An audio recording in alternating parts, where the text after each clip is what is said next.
Finally, game day, fellas. Finally, week 1. Welcome to the Field of 12 After Dark show, which is now coming to you on Sirius XM satellite, ESPNU channel 84.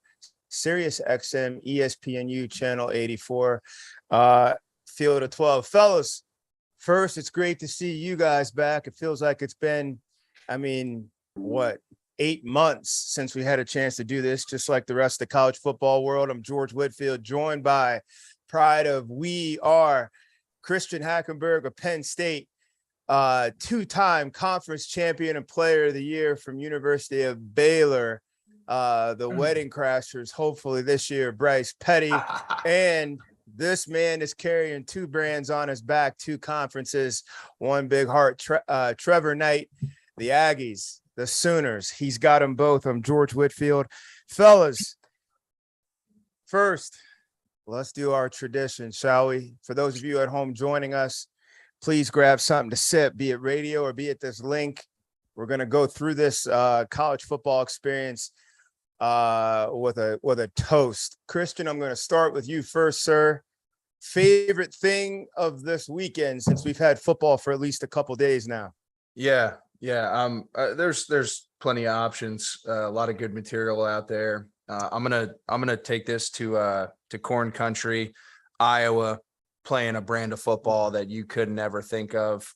Torrey Taylor, I think, is going to be their team MVP by the end of the year this year if things keep tracking the way they're tracking, and their defense outscored their offense today. Does he play, Hack? He's their punter. Fantastic. Pinned South Dakota State deep a lot of times. Didn't know what to do with it. But again, barn burners down there. I'm really excited to see how creative they get offensively because, again, I think might as well line Jack Campbell up at quarterback as well. So here's to the Iowa Hawkeyes in Corn Country. Hey. Bryce Petty, sir, your toast. Hey, man, I'm going coaches here. A lot of new faces, a lot of new landing spots for guys, and your debut is always the most important. But Billy Napier, my gosh, man, coming down, got the number 7 Utes coming into Gainesville, and he's got a quarterback down there. He's got a team. Coach Billy, have a day. Hey. Billy. Trevor Knight, sir, still in Hollywood, are we? No.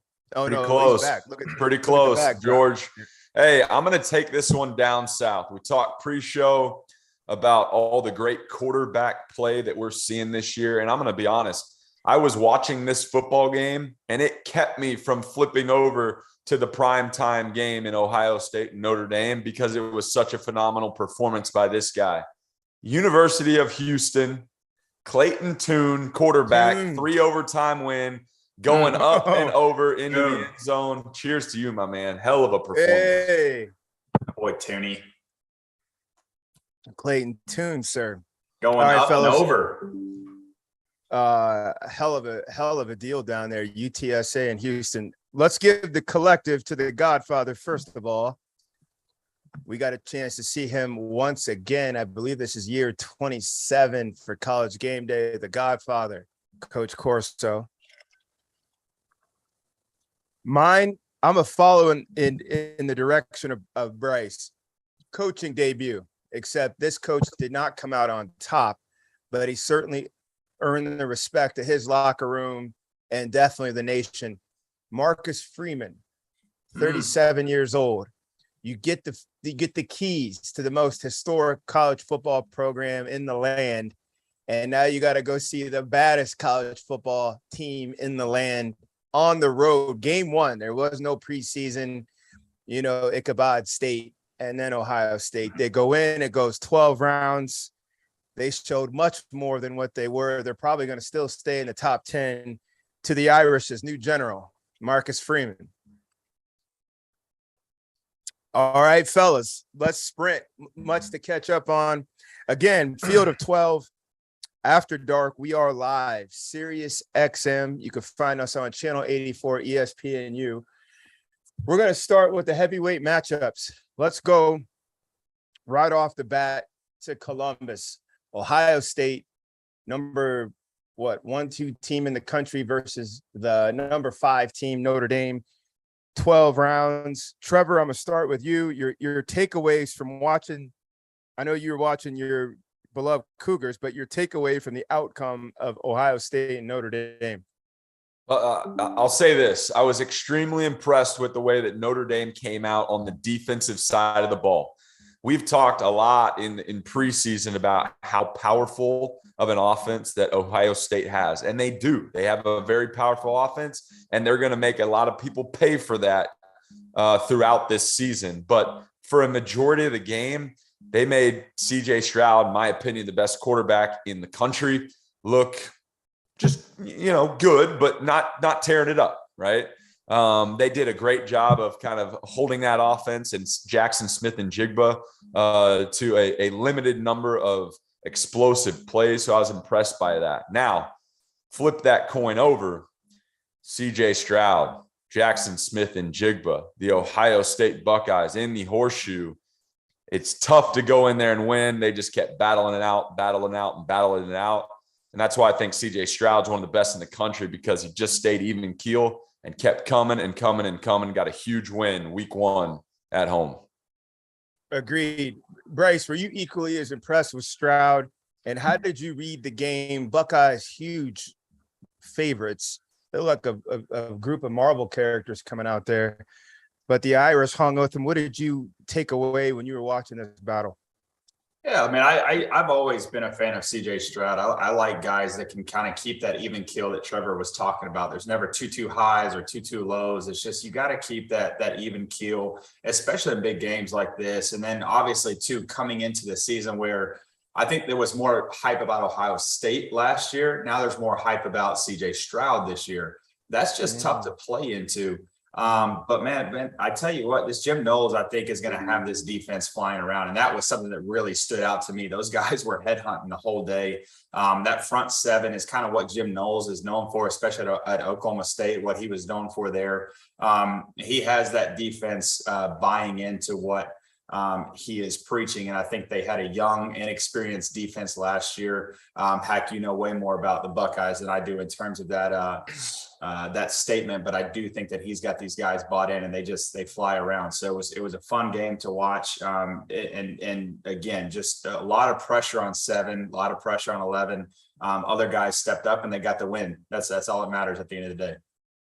Speaking of pressure there, Hack, the follow off of Bryce's point, who did you feel had more pressure? The Irish coming in wearing that number 5 national ranking on their back, or Ohio State, who people expect to just burn through their schedule, double-digit wins as Vegas does, and send a message back to this upstart crew? Yeah, I think naturally with the way Ohio State's been churning, that machine's been rolling for the past decade or so. I think their expectations were a little bit tougher heading into this game. And I think it's not to discredit Notre Dame. And one of the main reasons why I love these type of matchups in week 1 is because you really get to see what the offseason, what the preparation come to fruition with a great opponent in week 1. And you get to see how both of these teams are going to react, win or lose. But ultimately, I think it's a positive experience. And for Ohio State, reflecting a little bit back to last year with that early season loss to Oregon, CJ threw for 400 yards, the defense got torched, but I really think that Ohio State held their composure. And I think that's a lot of credit due to the experiences they did have last year with these early out of conference, big time matchups. And for me, it was just the way that the offense kept plugging. Notre Dame did a great job of disrupting their timing, throwing some things that I think got CJ and Ryan Day off their mental game a little bit. But that beginning of the fourth quarter, things started clicking for them. They took advantage of some explosives and ultimately won the game. And that's what you got to do. If you're going to go deep into the college football playoff, you got to be able to overcome those hurdles within a game. I think that's what they lacked last year. And again, I think part of it was because they were playing catch up sometimes with a defense that had some gaps. I think Jim Knowles and that defense showed a lot of maturity. And I think that there's even more room for growth on that side of the ball after watching tonight. But, to your point though, George, I think both teams are going to come out better for this. And I think it was really good for Ohio State and specifically the Big Ten for them to do that week one and set a standard and keep things moving. Yeah, 100%. This is the second year in a row Buckeyes have invited a heavyweight in to start the season off. Last year, I mean, it goes like that sometimes. They brought in Oregon and they could not get past Oregon. This year they brought in Notre Dame. Both are going to make them better. My impression on this is the Buckeyes won without their fastball tonight. I think we all kind of thought Stroud is going to get up around that 400 mark. We're going to turn this thing into a track meet. You don't have track shoes on, and we're going to just say go. It didn't go that way, because it kind of turned into, from a heavyweight fighter, it turned into a ground and pound, and we learned Ohio State can ground and pound against a talented Notre Dame team. I was also impressed with Notre Dame's quarterback and their passing game. Didn't expect much. And they're still going to try to learn this on the fly, do this on the fly with Buckner, but you saw a lot of planned quarterback runs because they're trying to get him in the game, and that's how he can contribute. But he did step back, started the game out with a 50-plus yard shot, had a couple chunk plays down the back stretch.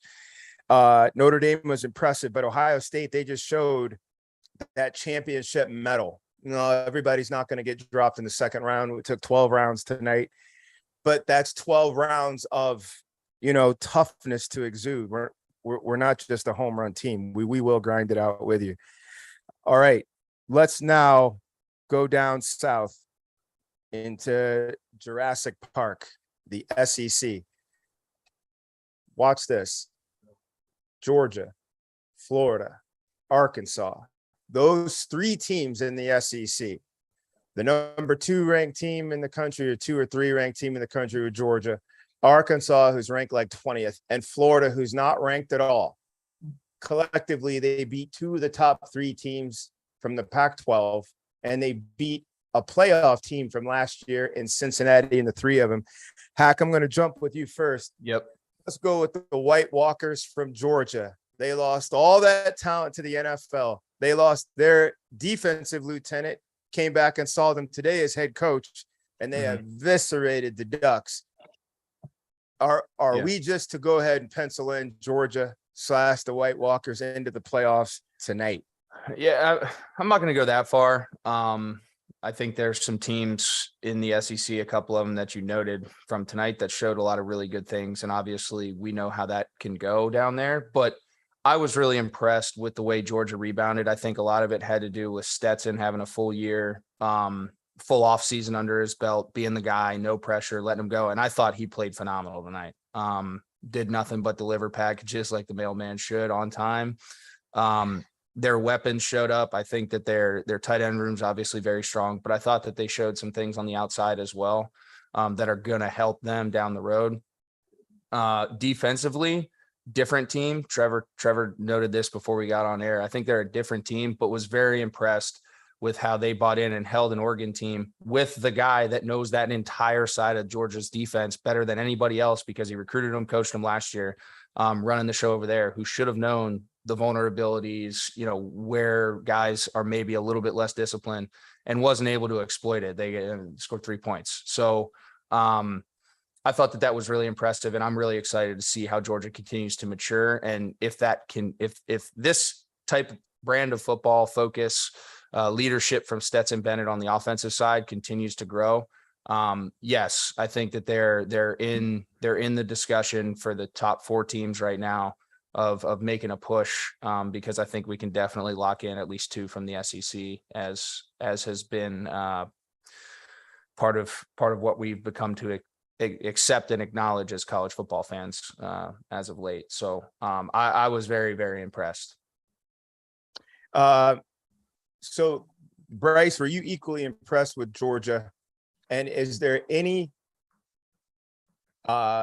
disappointment from what you saw from Bo Nix, or is that to be expected because he's on the opposite end of the White Walkers? Man, that's kind of a loaded question. Look, I'll take your first question, and I'll start there, obviously. But I was very, very, very impressed with Georgia today. And what I loved about it, they had shirts that stated no one cares. And it's funny enough, man, you get in football locker rooms where it's and we live in a world right now, especially in football, that it is a what have you done for me lately type of mentality. And so I love that they just embodied that piece of it, that no one cares what you did last year. No one cares that you lost 5 of it, out of the 6 from an incredible unit, not just a team, but a unit, defensive unit. 5 of those guys are now playing on Sundays. So what they were able to do today to a team that was, again, whether or not we felt like, did they belong there at 11, who knows, but what they did to a Pac-12 team, they just absolutely dismantled them. And, and the second part of that question with Bo Nix, I think it's a little bit more or less of what is the same with Bo Nix. The guy's incredibly talented. It's just, there's too many these highs and lows. What we were just talking about with CJ Stroud about staying even keel. Sometimes Bo Nix just puts his team in a bad spot with turnovers. And so I just didn't really think that Oregon had a chance coming into this game to begin with. And then unfortunately, my man Bo Nix kind of sealed that as well with the turnovers and whatnot. But Georgia's going to run through this schedule. They do have Florida October 29th, I believe, which is going to be a heck of a game now that what we just saw come off the field against Utah, which is a hell of a team. So I'm really excited about that game. But, to Hack's point earlier, and then I'll wrap up with this, is that I think between Alabama and Georgia, they're back in the playoffs. I mean, they're just a different breed. And I'll use the word that Hack used, brand of football. It's a different brand of football, to where when those guys put on the colors on Saturdays, they know what's expected of them, and they're excited to fulfill that expectation. Speaking of that expectation, Trevor, the Ducks were really only 18-point dogs in this, 16-point dogs. To get blown out the way they did, are you disappointed, or did Vegas and the common folk just get it wrong about the White Walkers and who they have? This is like who they are. Last year was no fluke. This might be who they are. I think it's probably a little bit of both, George. And the reason why is I was, like these guys said, I was extremely impressed with Georgia, specifically the offensive side of the ball. If you look back to last year, all we said was, hey, the defense is so good, plug and play anybody at quarterback, plug and play anybody really at any position on the offense, as long as they don't turn the ball over, and Georgia's going to have an opportunity to win the football game. Coming into this year, losing 5 first-rounders, 8 overall draft picks on defense. So yes, they had a good nucleus coming back, but that's still some question marks. And then looking to your guy in Stetson Bennett and saying, hey, man, you're not hiding behind anything anymore. It's you. It's your show. And the way he answered the bell, it was impressive. Now, I think Oregon was extremely elevated in their preseason ranking. I don't think they were the number 11 team in the country. I think they were unproven. New head coach, transfer quarterback that had an up and down career up to this point. Some pieces of the puzzle, but I think that was elevated. Should they have lost the way that they did? No. You got the O on the side of your helmet. You should never lose that bad, but it's going to leave a bad taste in Dan Lanning's mouth to go into his mentor and get absolutely slapped around like that. It's a long plane flight back to Eugene.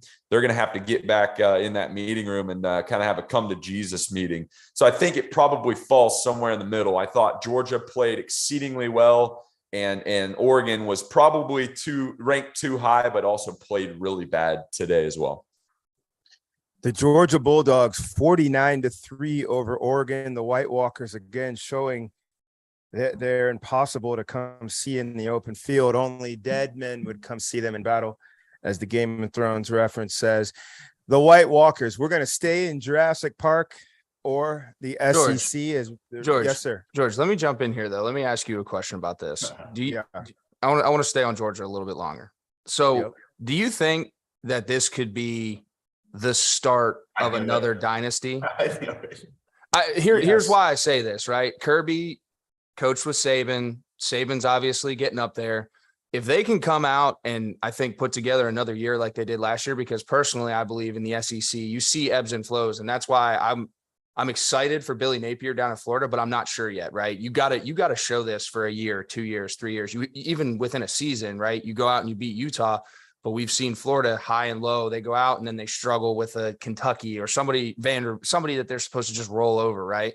So do you think that the right pieces are in place down there in Athens for it to be the next dynasty in the SEC? Yes, I do. Main reason is there's room. There's enough riches within the 5 stars, the Regals and the Powers, for Alabama to get its 10 or 12 5-stars and for Georgia to get its. They measure up against Alabama. What other program? Yes, Ohio State will make a case. Clemson has been making a case, but right down there in the South, and they say, line us up in the last 36 months and line them up. Line up their draft picks and line up ours. Line up their wins against top 10 teams and line up ours. They can actually sit down. They don't have to put out hypotheticals. They don't have to put out super cool, jiggy highlight tapes. They just say, just look at the scores and look what we're doing. Oh, yeah, there's plenty. And then the other adage is success begets success. So there are quarterbacks now. Think of a 17-year-old Hackenberg or a 17-year-old Petty or a Knight, and you guys are out there and you're in high school football and you get a call or you get a visit with somebody with a G on their shirt at your school. It's real. Because what do quarterbacks say? I want a shot to go to the NFL and I want to win a national championship. Oh, Georgia's doing that now with both. So, yes, I think there is plenty of room, and it doesn't even require Alabama to be in any kind of a decline. You can run 2. There's now 2 superpowers down there, and there might be a third emerging one in either in A&M or Gainesville or both. Like, it's Jurassic Park. But, yeah, Hack, to answer your question, yeah, George is in there. You guys got something on that? Here's what it worries me about that comment. Yes, I agree that Georgia is on a path, at least for the short term, to be another powerhouse in college football. But what Nick Saban has done at Alabama, that rebar is so deep in the foundation culturally that you're having Trevor, on the path to be a heavyweight. They already won a national championship against the Roman army. It wasn't like the Roman army got. Yeah, okay. I'm talking year after year after year, right? You're talking about all these head coaches that have come through Alabama, won national championships there, and now they're trying to build their own culture. In order for me to say Georgia is going to be on the same level as an Alabama, I want Dan Lanning to leave, and then I want their next coordinator to leave, and their next coordinator to leave, and their next coordinator to leave, and keep doing that to where we've got 5, 6, 7 years of history, and that rebar keeps going deeper into that concrete, and it's not going to be moved. So I think that right now, yes, they are an incredible team. They are a powerhouse. There's no doubt. But in order to put them in the same conversation as in Alabama, let's just give it a couple more years. So, Bryce, then let's just stay with Hack's premise and let's go right off of what Trevor's saying. I think we're talking about 2 things. One, my opinion, Georgia is up there with Bama. They sit at the same table. But going beyond that, what Trevor's saying, it's a great ode to Coach Saban. Every year, you're going to lose at least one of your 2 lieutenants at coordinator. They're going to become a head coach, and they're not going to be a head coach way down at Northeast, right, Central Wi-Fi Tech. They're going to wind up in your conference because they're that highly sought after. Saban continues to show up at the dance. Oh, yeah, these are my new lieutenants. What's your name again? That's right. That's my new lieutenant. Like, he doesn't, like, they're going to just keep flipping. That is longevity. But program for program, are they equal? And is Trevor right? It's going to take a while for anybody to catch up to Coach Saban in terms of just his own great. I think you hit mute, but I love what you're saying, because I do think I'm kind of in between both you guys. Honestly, I think the pen and the paper's out.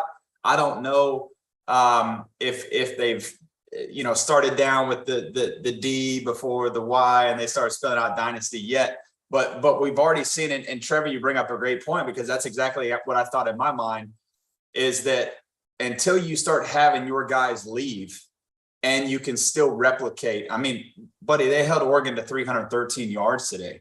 So to me, I'm like, okay, this is starting to be that type of atmosphere, that type of culture, to where Kirby Smart has these guys believing that it doesn't really matter who it is. Now, the crazy thing to me about what Alabama and what Nick Saban has been able to do is Nick Saban revitalizes careers. There are dudes, Sarkisian, Billy O, there are dudes that come down and that come across to revitalize their career before they take off. Now it to me is a whole different echelon of dynasty than what we have seen most likely in our tenure of watching football and we'll probably ever see again. But I do think that the pen and paper is out and they've got the dictionary to spell dynasty. It's there. Do you think Kirby has the makeup? I think it's more so a question of, do you think Kirby has the makeup and I'm not like, I can't like, do you think he can do that? Because you sit there and you talk about like, look, even think about Belichick, right? In the NFL, how all of Belichick's guys go, some have success, some don't. They try to be Belichick too much. They try not to. Do you think like Kirby has that perfect balance of like enough understanding of Saban, and then also kind of like is the first guy who's done what Saban's done, where like Kirby was under Saban, beat him, Dabo, same thing, but then he has a big piece leave and says, screw it, we're playing them, even if it was decided before that, we're playing them week 1, and then goes out and does what he did to them. Do you think Kirby has the makeup, I guess? Because I think that's kind of what it comes down to, right? I think if it's anybody, it's Kirby. Right? Yeah. You think about, Bryce, you made a great point of guys coming back to revitalize their career, but they're not just going to a directional school, to your point, George. You got the head coach at the University of Texas. That's a huge logo that came through that system. University of Florida, University of Oregon, like these got Georgia, right? These are huge logos in college football that all came through that one man. And so that is my point of, hey, let's pause the brakes here real quick. The dynasty goes way past the walls of Tuscaloosa and those facilities. This is spread throughout the country. Yeah. No, I agree. Does he have it? Yes, he does. It's just, it's going to take time. That is, it's already kind of playing itself out, but we'll see longevity. It does take some longevity to call yourself a dynasty. Clemson last year was the first time they weren't in the playoffs, and everybody's kind of cooled on Clemson, and they've been cranking out superheroes out of that program. They've been going toe to toe with the biggest and baddest, knocking them out.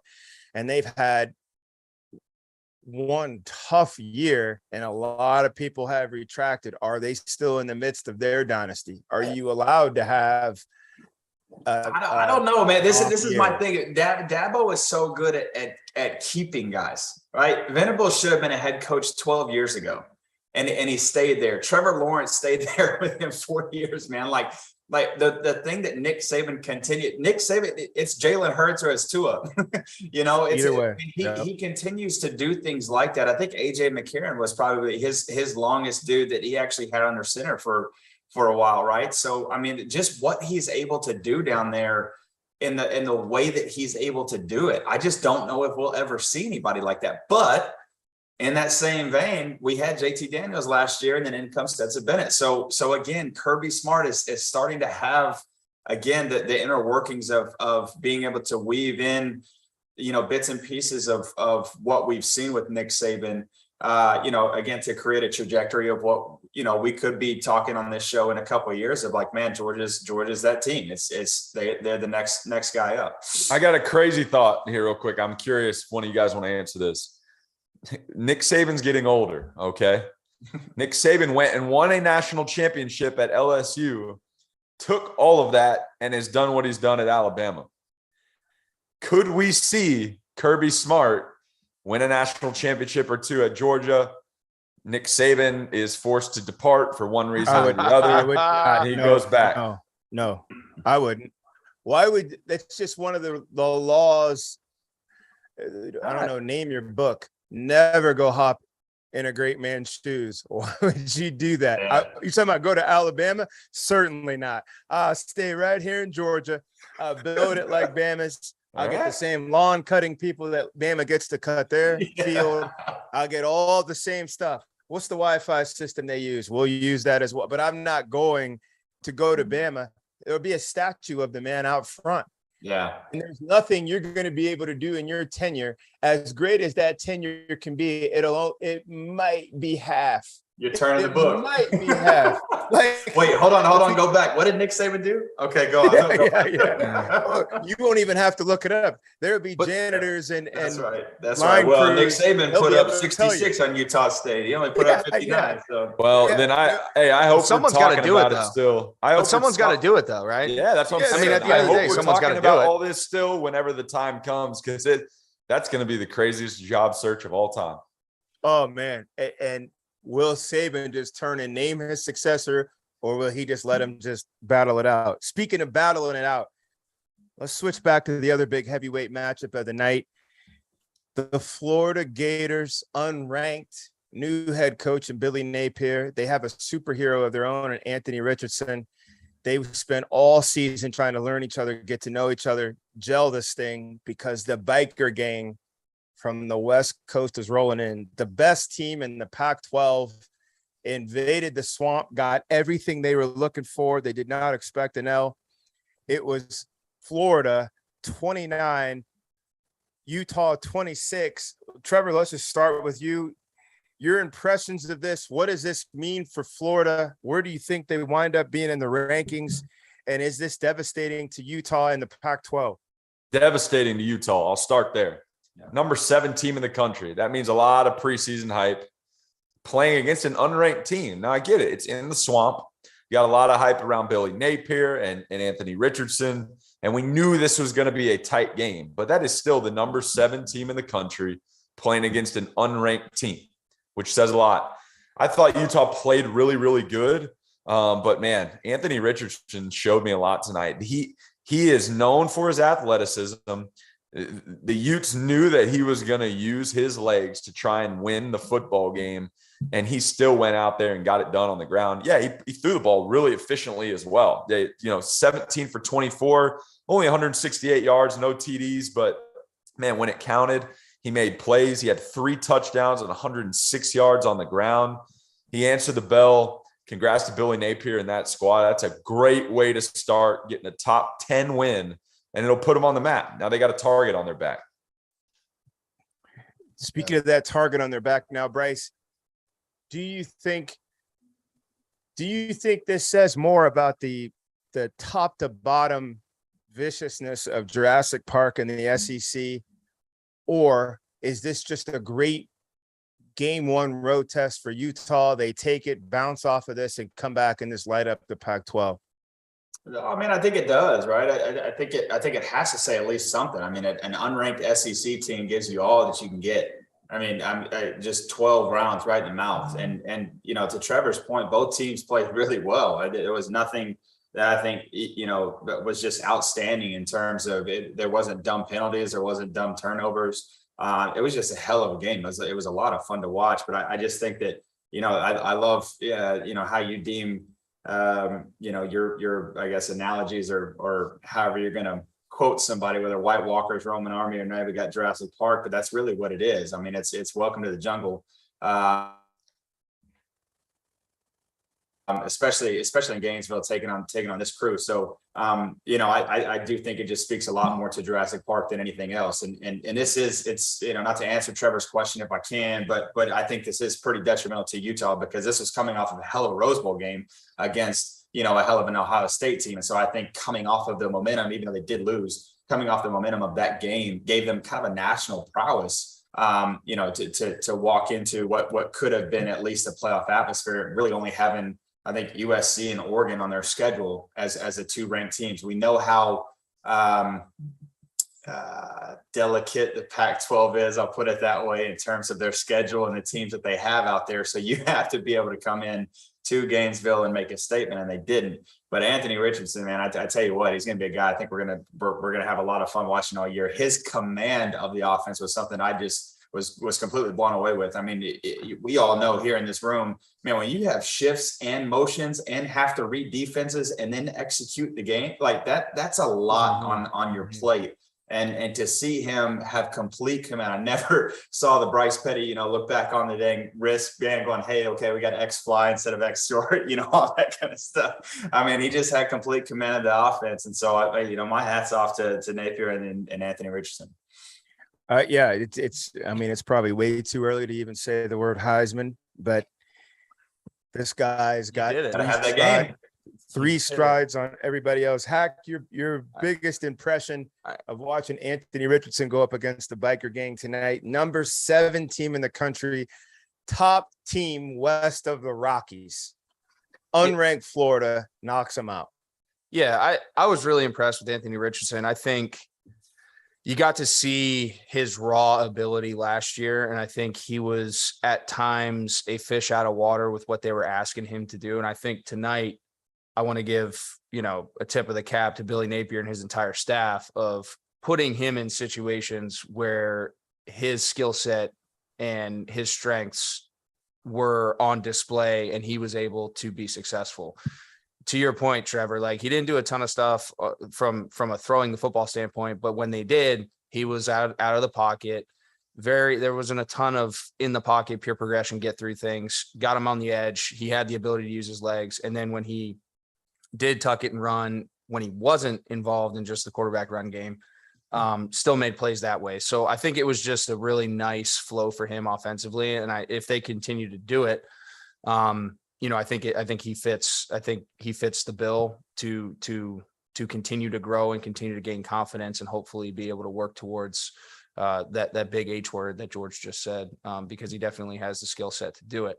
Now I disagree with you guys. I think Utah, it's not detrimental by any stretch of the imagination, especially if Florida continues to go on and do what everyone's saying Florida's going to do.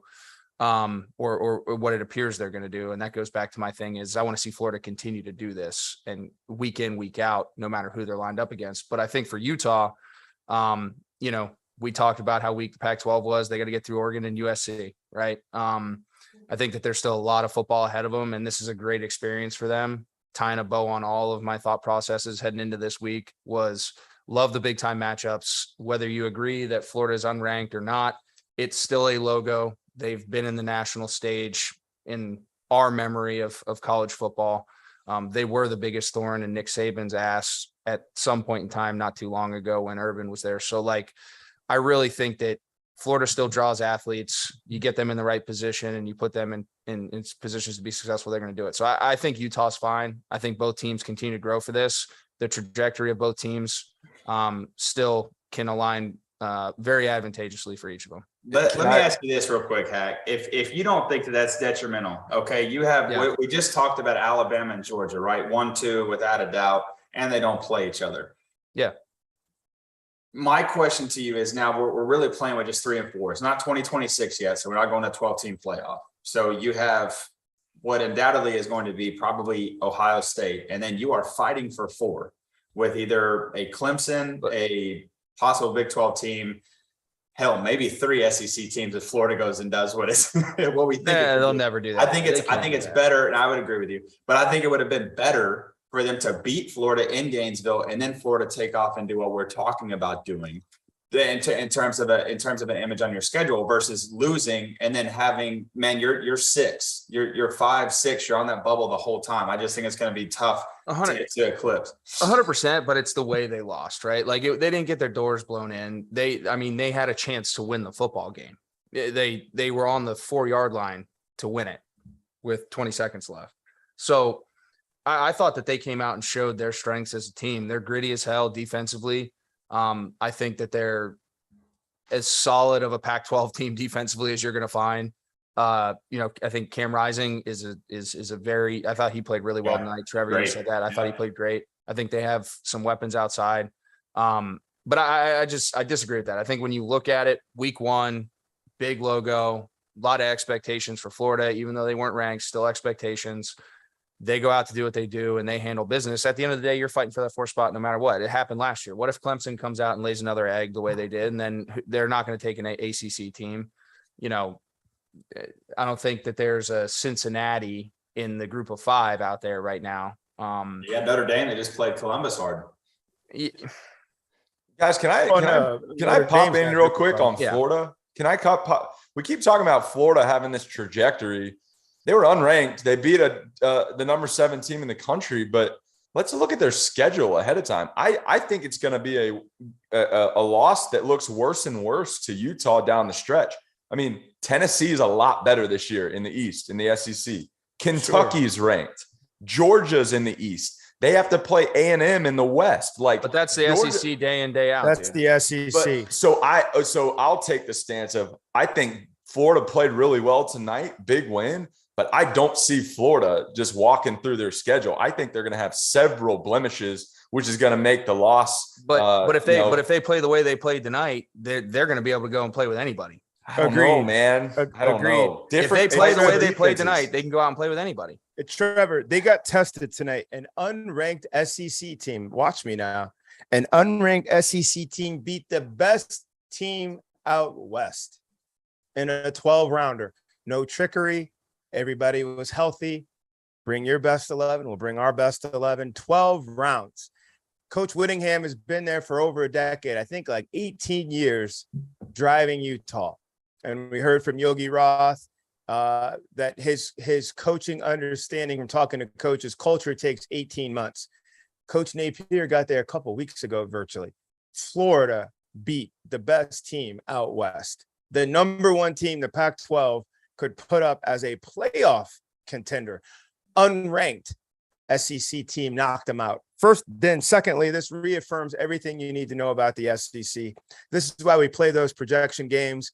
Grab Kentucky, pick them up, and drop them in the ACC. What would they do? It'd be Kentucky and Clemson. If you grabbed Arkansas and dropped them in the Pac-12, it'd be Arkansas and Utah. Like, this is an unranked Florida team. I also think this vaults Florida to number at least 12. I don't care about all that underbelly from number 25 up. You knock out the number 7 team, you got to at least go to 12. Anthony Richardson, Hack, to your point, they didn't do much RPO tonight, which I liked. They did try to keep him in the pocket, and most of his runs were just scrambles, and he really did try to stay behind the line of scrimmage, which is going to help them. You could tell that they're coaching the hell out of him. Extend it and buy your guys some time. Your arm is faster than your legs. You can get 50 yards downfield faster and you can scramble it. But he did have some big old monster scrambles. Let's go to the third part of this trilogy with the SEC tonight. Arkansas finishes it off. They knock out Cincinnati, last year's playoff team. Big tough win tonight with the Razorbacks at home again, defending Jurassic Park. Hack, let's just start with you there. 31-24 for Arkansas over Cincinnati. How much can you extract from that? Last year's big win, they had several, but the notable one was they knocked the hell out of Texas. Are the Razorbacks now something we got to start paying attention to? I mean, I think you heard it on the broadcast. They had the hardest schedule in college football last year and won 9 football games. I love Sam Pittman. I love his attitude that he brings. He's a big focus on the front 7 and the offensive line. That's his background. I think Arkansas is going to be able to play with anybody from a physicality standpoint. And at the end of the day, when you cut through all the fluff, football is still about that, winning in the trenches. You can control the line of scrimmage. You can win football games. We'll see what happens. I think that Cincinnati had a lot of question marks, and not to take it away from Arkansas, but I think Cincinnati answered some questions in terms of filling talent that they lost. I thought that they still played well. And it's another one. I just can't reiterate enough how much I love these matchups, because I think it's really good for these teams. And to your point, Bryce, what have you done for me lately? You answered question marks. You came out, you played tough. We'll see what happens. But I think Arkansas, I think they can make some noise just because of like I said, I think the brand of football they play, I buy it. I'm a big fan of it. And I think that moving forward through this tumultuous SEC schedule, like we've all pointed out, that's something that you can fall back on. And if you can continue to come out and put your best foot forward from a physicality standpoint, have the athletes like they do outside to make plays, they can put themselves in positions to win football games every Saturday. So I'm by hype. I don't know. I think they're a really good team, and I think it's great for the health of the SEC and their conference, having a team like Arkansas in there who could knock anyone out at any point in time. Trevor, speaking of that knockout blow, they did. Here comes a playoff team from last year in Cincinnati. sound, discipline. Luke Fickell is going to be the next coach to take any big heavyweight Power 5 job. You knew they were going to come in prepared. They're talented. They had 9 Bearcats last year drafted, went toe-to-toe with the Roman Army last year for at least a half. No frills tonight. Both sides of the ball, they earned it. Arkansas, big win. How did you project this? How do you see this? And what does this mean now for Sam Pittman and KJ Jefferson and Kendall Browse? Yeah, I think Arkansas is definitely trending up. I'm not a believer yet. And the reason why is, yes, love Luke Fickell, as you mentioned, doing an incredible job there at Cincinnati. Last year was a Cinderella year, but they had Desmond Ridder, right? I mean, Desmond Ridder was a big piece of that puzzle. They're not like some of these other schools we've talked about here on the show that can just reload and reload and reload. So to show the type of team that they fielded tonight, Cincinnati, says a lot about what Luke Fickell is doing there. But I don't think they're near as talented as the Cincinnati team we saw last year. So I think the jury's still out on Arkansas. Tough schedule ahead. They got a couple of easy games, I would say, coming up here the next couple of weeks. So they may look good for a little while, but once they hit the teeth of the SEC, I personally think they fall off pretty quickly. Bryce, can I just go with you on just a bigger piece of this deal? People either buy in the SEC wholeheartedly, or they're really cynical about it and they just say, yeah, it's just top heavy and the rest doesn't really matter. An unranked Gator team that found itself with a new head coach, a new squad, knew this and knew that, and under new management banner out there, took out the best team in the Pac-12 10-8. And then if you go west about 1,000 miles, the Arkansas Razorbacks welcomed in Cincinnati. They go 12 rounds and knock them out. And that game was never really in question for Arkansas. They really did have control of the game from start to finish. Does this speak more to the point from top down? Jurassic Park is something to deal with. It's not just a couple giants up top. Yeah, I mean, I think it does, because I think if you're Cincinnati, you scheduling that game at Arkansas says something, right? That you have to go out and create a statement game one. Which again, I think to Trevor's point, I kind of disagree a little bit. I think, even switching your question up a little bit, George, I think if I'm the Big 12, I'm absolutely loving that game.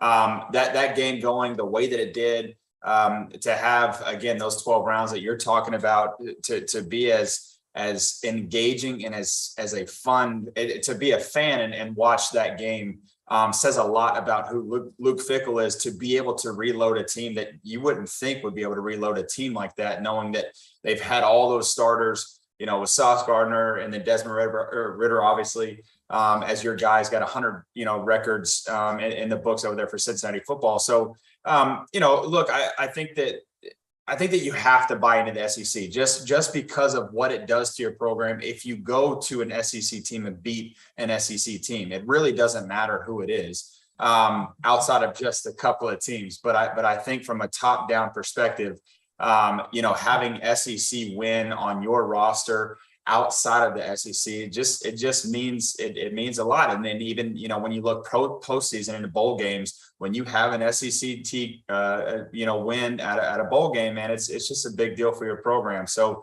I think you have to believe the hype about the SEC, regardless if you're cynical or not. I think that's the, kind of the conference in college football. So that wraps up the SEC. Again, Georgia eviscerates the Ducks 49-3. Florida Gators stand up toe-to-toe with the biker gang from Utah and knock them out 12 rounds. Showed a lot of resilience there. And then Arkansas does the exact same thing with Cincinnati in an opener. All three fly the banner there for the SEC in Jurassic Park. Quick note here for the listeners: Field of 12 after dark. You can see us. You can see us if you're really talented, or hear us on Sirius XM, ESPNU channel 84, Sirius XM, ESPNU channel 84. Fellas, let's give a quick tip of the cap to some other first-year coaches this year. Well, not first-year coaches, but first-year debuts in their new homes. Mario Cristobal in Miami, a tune-up game against Bethune. They got out there and they got going. Brent Venables and Lincoln Riley, they also had some tune-ups. We will see and learn more from those guys later. They had some pretty spectacular nights, but the competition wasn't all that spectacular. I would like to switch over now to the ACC. We don't talk a ton about the ACC. All their monsters are down right now, to the fact of Clemson, who we'll see tomorrow. Clemson, Miami, Florida State, all on the rebound. They do have monsters, but they haven't been very monstrous over the last couple of years. Tonight, a team that a lot of us looked at like a dark horse, because they certainly have one of the most talented quarterbacks in the country in Devin Leary, is NC State. They survive tonight. Virginia Tech embarrassed by Old Dominion. A heavyweight decides to go on the road and play a middleweight. I'm sure they had some contractual things there. They get beat. The rest of the conference just looks like whatever. Your biggest takeaway, Hack, right now on the ACC? Yeah. I think NC State had some struggles, and that's always, again, it just, the constant theme I think here is just consistency, right? Like anyone can have a flash in the pan year. The coaches and the culture that they establish that can foster and breed competitive consistency are the ones that you see week in, week out, year in, year out, are the face logo of college football. And that's that playbook I don't think is ever going to change. You have to buy into it. So, North Carolina State had a lot going for them, returning 10 guys on defense, and they went out there and struggled with an East Carolina team who, I think is talented, but when you look at it on paper, it shouldn't have been the game it was, but that's what we love about college football. But, good for them getting through it, and we'll see what happens for the rest of their schedule, because at the end of the day, they got a matchup coming up with Clemson here pretty soon, a couple weeks, that could really be monumental in the landscape of the ACC, just looking at it and where these teams are ranked. The one note I will say is I think it leaves room for some risers. Last year, that riser happened to be Wake Forest. I don't know if they're going to be able to do that again. I've said that, especially with Sam Hartman being out and where they can go. They had another good tune-up game they showed out, but I'm not sure if they can do it. And that it leaves the door open for a team that I love at sitting down in Charlottesville, Virginia. I think they got a quarterback who's one of the best quarterbacks in the country. They got their weapons outside. They have a question mark at the offensive line. But again, with everyone being down, if you can spit it and get it out to these guys in space and let them make plays, and the defense can hold up a little bit, give you a short field here and there, they can do it. So I think if Clemson doesn't do what Clemson should do, when you look at them from a roster standpoint, the ACC is pretty wide open. And another team is Miami with Mario Cristobal. We'll get to that later. So I think the ACC is just another one of those conferences that's super wide open and just begging for somebody other than Clemson to really grab the reins and say, hey, this is the direction we're going, and we're gonna make this work here for at least a couple years. Trevor, how long will it take for another team to come up and push Clemson or eclipse Clemson? And will the ACC, your impression after this first week, will they be a factor down the road here once we start talking playoffs? I mean, granted, it's first week into September, but there's a lot of tea leaves on the field right now. Put it this way, if Clemson wasn't already a top dog and had been there and done that, I would count the ACC out before any other Power 5 conference. They are the laughing. I would count them out. If you take Clemson out of it, I agree with you. Take Clemson out of it, they're the laughing stock of the Power 5 conferences. Over the Big 12. You would take the Big 12 collectively over the ACC collectively. Over the Big 12? That was going to be your first conference? Take Clemson out. Wait a second. Take Clemson out, and I'm taking the Big 12. Oklahoma and Texas have moving trucks outside right now. They got to finish their lease for a year or two, and they're out. I'm just simply saying. Okay, listen to this. You just talked about the NC State team holds on. And then you go bottom of the pack in the Big 12 with West Virginia, and Pitt barely beats West Virginia in the opener. West Virginia is a bottom. I'm gonna half of the Big 12. take Easy. that game out of there though, Trev, because Okay, we could start slicing and dicing this. Yeah. Slice and dice this a million different ways. My opinion. Let's slice and dice. You take Clemson out of the ACC. They are the worst conference in the Power Five group. So and I don't think it's close. And Hack, I'm coming to you. Let's just go on and play ball here. If you drop the Miami Hurricanes in the Big 12, are they not going to be in the Big 12 championship against Baylor year in and year out? No, they're not. Oh, who? Iowa State. Well, who's else going to dance with the Miami Hurricanes? Oklahoma State. You can throw out the teams Trevor. that you want to throw out. Oklahoma's gone. No. We're talking about right now. The Big 12 as it stands today, not 2 years from now. I'm talking about the Big 12 right now. Even with Oklahoma in there, Oklahoma might be able to get some too. You never know now. You never know. You don't know what this Oklahoma team looks like, just to be honest.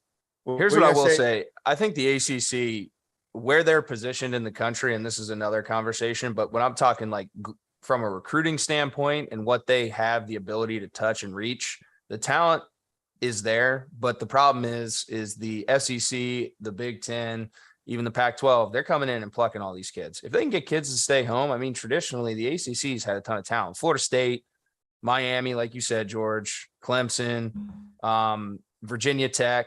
Like if these guys can get back to doing what got them to where they were previously, there's talent here and they can do it, but they haven't been able to do it. And that's where I agree with you, Trevor. It's just been like, Clemson has just kind of deboed it. And that's where I think even your comment at the beginning, George, were like, Clemson was doing it. They had to knock out Alabama, but Alabama had to knock out, the LSU's consistently week in, week out. Like that's why I give Dabo a ton of credit. But if the ACC was up with the historical teams and the tradition that came along with it, and they did what they did, great, but they haven't. And they've just taken advantage of it. And I think that there's the ability for someone else to do it. I mean, Florida State, Miami, like we keep going back to, they got enough talent in their state to do it, but can they?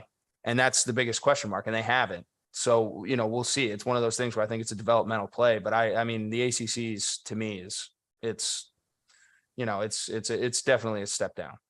Thank you, Hack. Bryce Petty. Go ahead and weigh in. No, I just thought for half a second we might have been talking about basketball. So I just kind of removed myself, I mean, I can't believe it. Or either basketball or you were thinking that we were in the 90s, early 2000s with the Miami team that you want to drop in the Big 12. I really don't know how you came up. You pulled that out of your ass. But not a Miami. So make the argument. Why of course the Miami Hurricanes.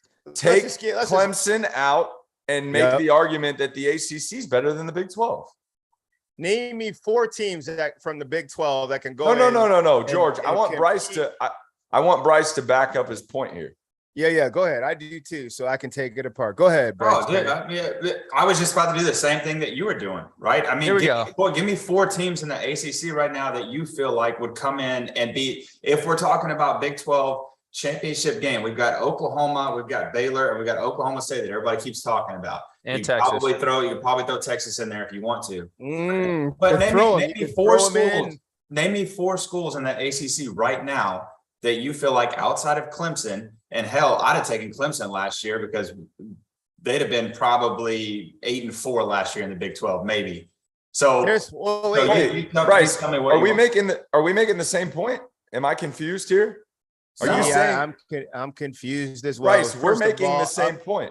We're 100% making the same point. That's why I said, George, I thought you. Yes, it sounded like you were coming at me, Bryce. No, I was coming at George. That's why I was like, okay, why would I? All right, George. Now you Trevor. I'm sitting here thinking you're talking about basketball. ACC is a basketball conference, bro. That's Trevor. He is coming at you. Trevor just doesn't recognize it. Clemson, there are 4 teams in the Big 12 that would have beaten Clemson last year. No, sir. Oklahoma, granted. Baylor, granted.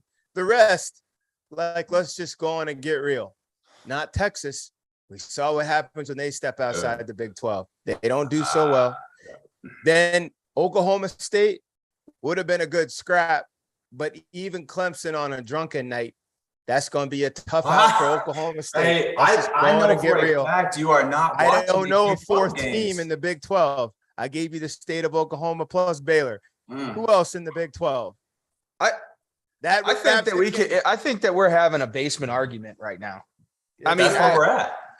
But I'm saying even both those conferences, like it's a damn shame, but both those conferences are down, and I think that's a testament to what the SEC, the Big Ten, and I mean I just kind of alienate the Pac-12 because it's like their own thing out there, and no one even really goes out there to pluck a bunch of kids. So really, we have the SEC and the Big Ten. That's it. I think that's really it. And I would venture to agree with you on those two conferences being the two major conferences that every year they're going to have knockout, drag out. That's some fun football to watch. No doubt about it. I get that.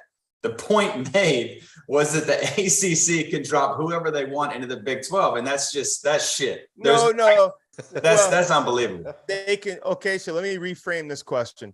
The ACC at its best, think about their recruiting areas, their legacy, and what they've been capable of doing versus the Big 12 currently and its best. Don't give me this all.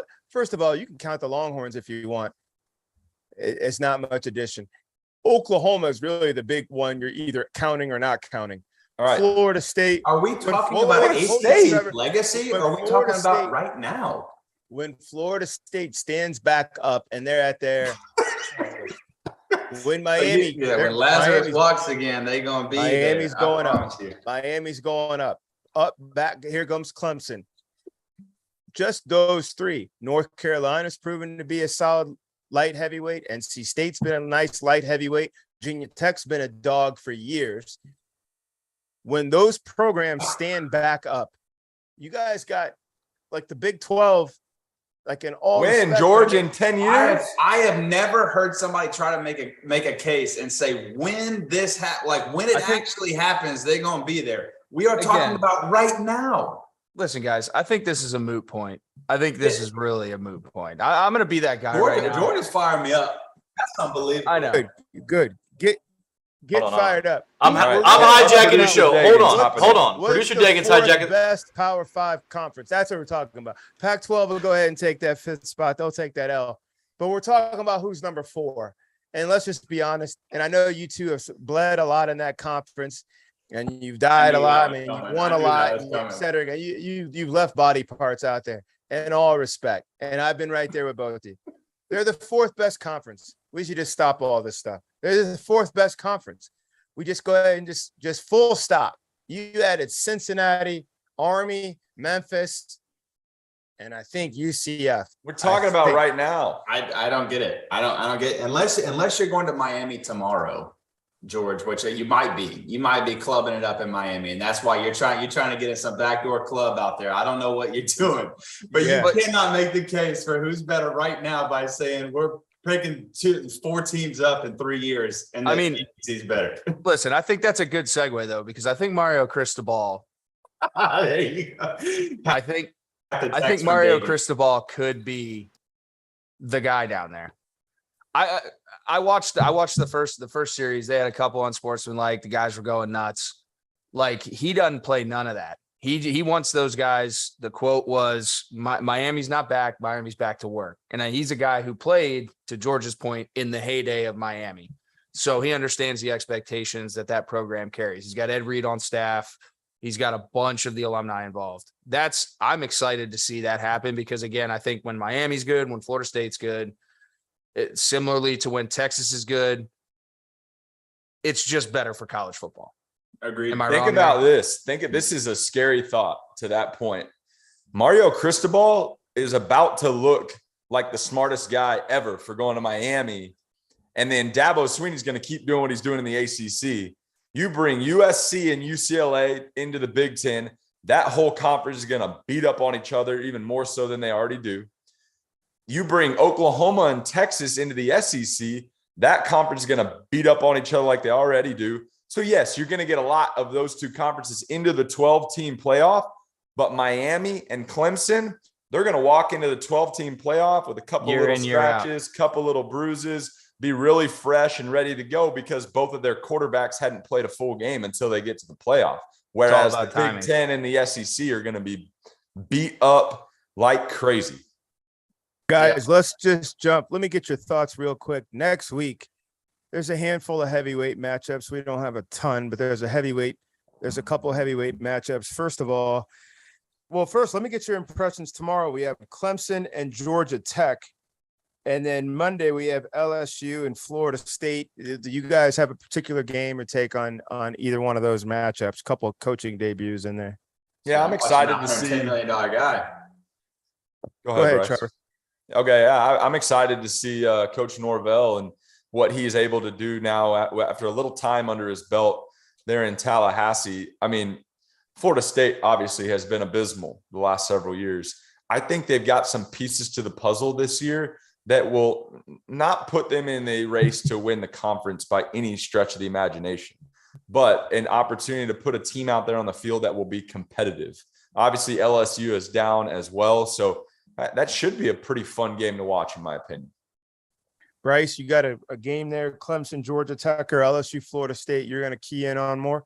Yeah, the Brian coach thing's interesting because there were two coaches to me that I felt like left in a very interesting way from their schools, and that was Lincoln Riley and then our guy at Notre Dame, who's now at LSU. So, and took a lot of money to do so. So, Lincoln did his thing today, regardless of who they played. They played Rice, but I mean, hell, they put up the most points since 2008 out there in the team. So I'm excited about that game too, and with Coach Norvell too coming in.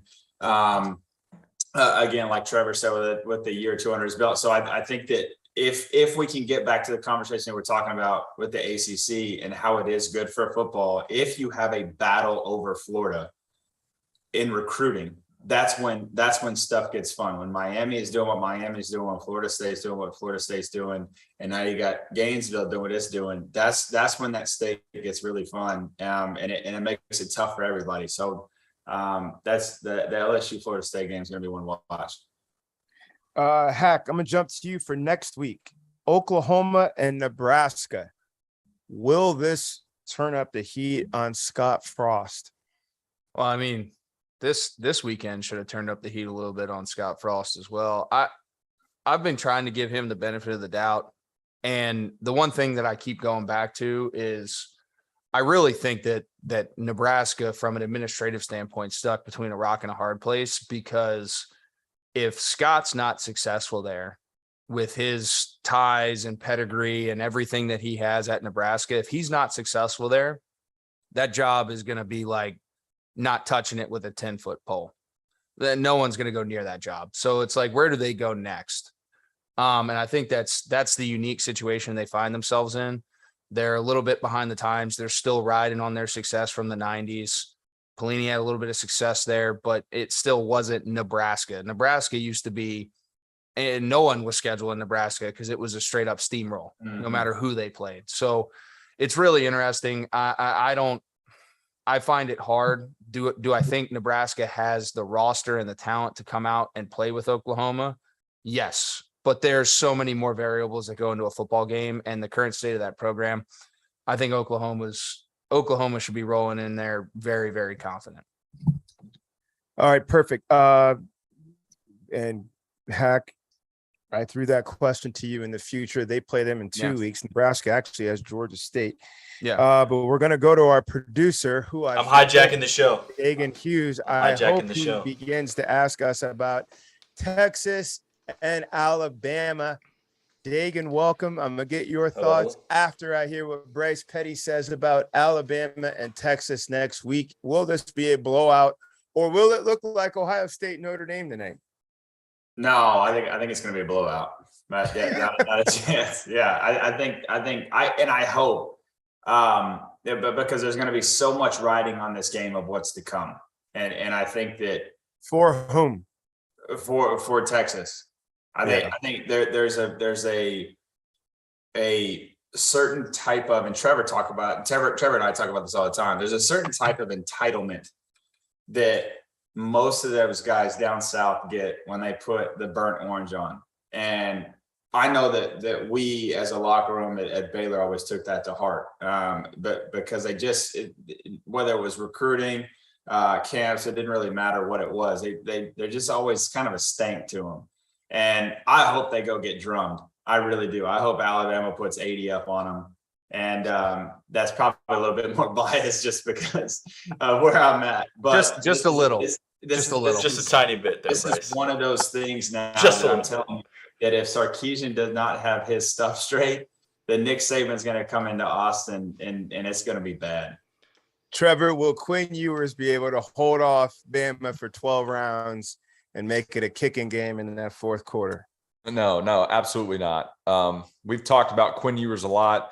He has a talented arm. He has talent, period, because you know his recruiting stature. But I'm not a believer in Quinn Ewers. I thought, even tonight he was a little bit of a deer in the headlights there at the beginning. He settled in a little bit, but you come up against the Roman army, it ain't gonna happen. It's gonna be ugly, and it's gonna be ugly quick. And I think Bryce made a good point.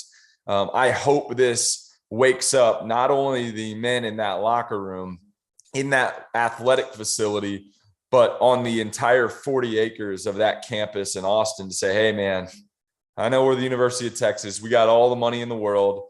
We're very good academically, but, man, we are putting out an abysmal football program each and every year with all these resources they have. It's a wake-up call coming to Austin, and it is coming quick. Hey, George, let me ask you this, too, real quick before Dagan hops in here. So you're a recruit, right? Watching this game coming up next week, knowing, hey, this is unique now because I think we saw with A&M that as soon as A&M jumped, it was like there were recruits flooded over there for the same reasons that we talked about earlier in the show. Mm-hmm. Are you watching this game going, hey, I really, my dad went to UT, mom went to UT, uncle and aunt went to UT. I'm UT through and through. Do you watch this game next week going, hey, this is either going to make or break my commitment, or do you still go with Burn Orange, knowing that they're going to be in the SEC regardless? If Texas is my biggest school, right, because everything's relative, to what your kitchen table says, then it's cool because they're in this big heavyweight battle. All the attention's here, everybody's here, the stars are here. But I saw, and you guys might have seen this too on social media 3, 4, 5 months back. There's a 5-star wide receiver who kind of filmed and he kind of illustrated his trip at Texas. And at the end, he goes, this ain't it. All the national championship trophies are at the swimming complex. That's what they showed me. These guys don't ball like that, is what he said. And since Mac Brown left, he's not wrong.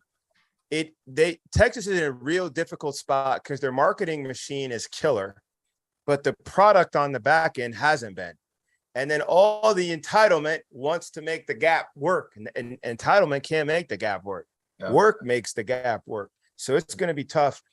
I don't know how you're going to overcome, with the majority of your locker room still there, what happened playing the 9th or 10th best SEC team last year. And it wasn't a 2-touchdown deal. It was like a 38 or 40 point deal with Arkansas. You welcome the Roman army in. It's going to be a hell of a night until kickoff, Hack. It's going to be a hell of a day. All the burnt orange quarter vests, quarter zips, and the senator sweaters and all that stuff. And the tailgate's going to be killer until kickoff. Honestly, it still will be in the first quarter. Everybody be enjoying themselves. By halftime, it'll be a sobering experience for the record-breaking 66,000 season ticket holders. Texas broke, I think it's a national record, 66,000 ticket holders. Marketing department is doing their thing. They got Archie Manning and they got all this other stuff, but you still got to roll them up and come out there on the arena floor. They're not going to do that with the Roman army. These guys are going to get off of steel toe boots, big lunch pails. The general's going to be out front. He's going to point the way, and that's just really going to be it. Hack. Go ahead. Hold on. All right, Hack, give your point. I got to get in here, man. We're running out of time. Here's my thing with this. I think Texas, you guys obviously have some bias there, but at the end of the day, you got to start somewhere, right? And I think the move to the SEC for Texas was a good one because it's time to shit or get off the pot. Like, you're going to go and surround yourself against the best, and you either sink or swim. And for me, you're going to find out if Sark's the right guy from a culture standpoint, because you touched on this last year, Trevor. Like, this is deeper than the locker room and the head coach's office at Texas. This runs into administration. There's this aura that they give off. And at the end of the day, you're either going to go run into the fight, or you're going to sit back and continue to just reap the benefits of the riches that you had. And ultimately your empire is going to crumble like the Roman Empire did, because you got fat, lazy, and whatever. So I think it's a good move for them. I think they're pushing themselves in the right direction. And whatever happens, regardless, you're going to find out a lot about your program and see, and at least give yourself some direction. One last thought here. You are Texas. One last thought here, Dagan. If I am Steve Sarkisian, I am trying to come up with every excuse in the book to turn the recruits away that want to come to this football game. COVID. Oh my gosh. There's a COVID. How bad is that going to be? Hey, week. we're not doing a locker room visit afterwards. I would set the stage now, because that is not going to be fun. All right. I got 22 of my kids that got COVID, so I don't even know if we can play. Save it. I'm sorry. We got to push it to next. All right. I'm here now. George, sit back, relax. You did a great job hosting. I got the last 5 minutes. All right. So I've been in the YouTube chat all night, right? These guys have been asking us questions. So I'm going to hit you guys with a few of the YouTube chat questions. If you're in the YouTube channel right now, I got some crowd questions too, but go ahead. No. We only got 5 minutes. You did your hosting duties. You're off. We're done. We only got 5 minutes. I'm cutting us off in 5 minutes. So you can ask those questions next week.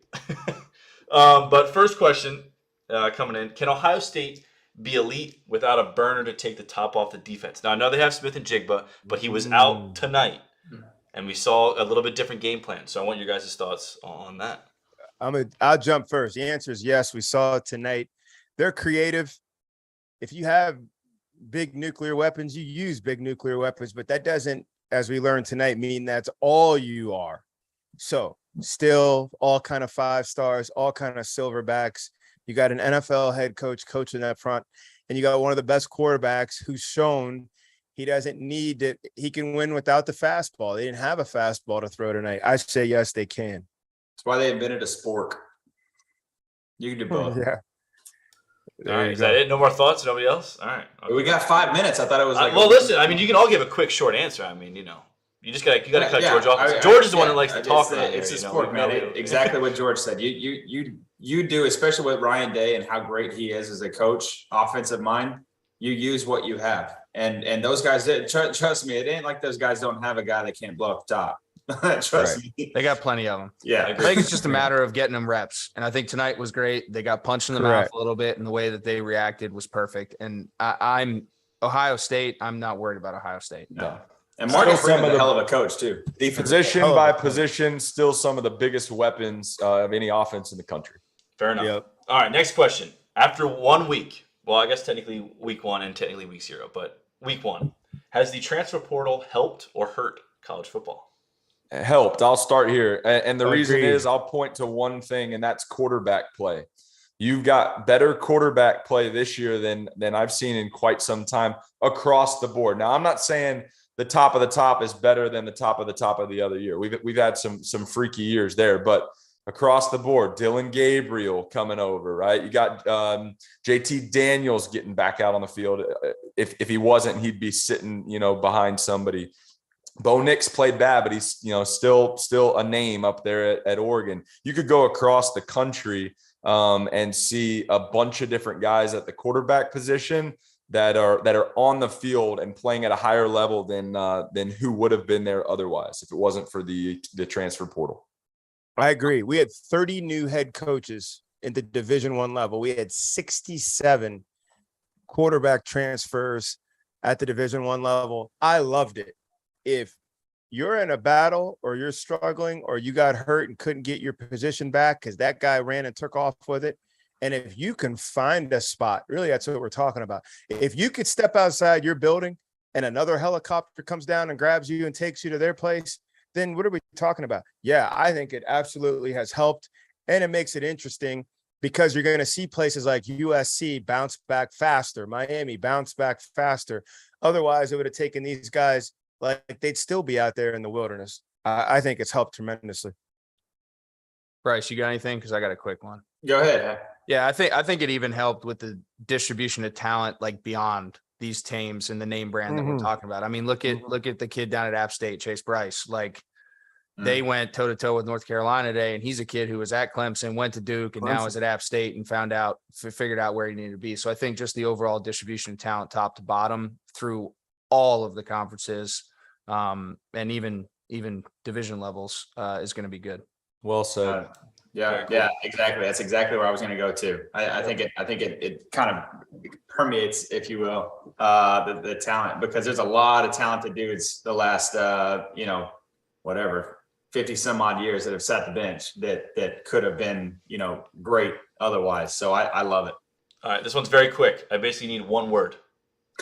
That's all I need from you four. Will Utah still win the Pac-12? No. No. I'll be the oddball. I'll be the oddball. I'll say yes. Yeah.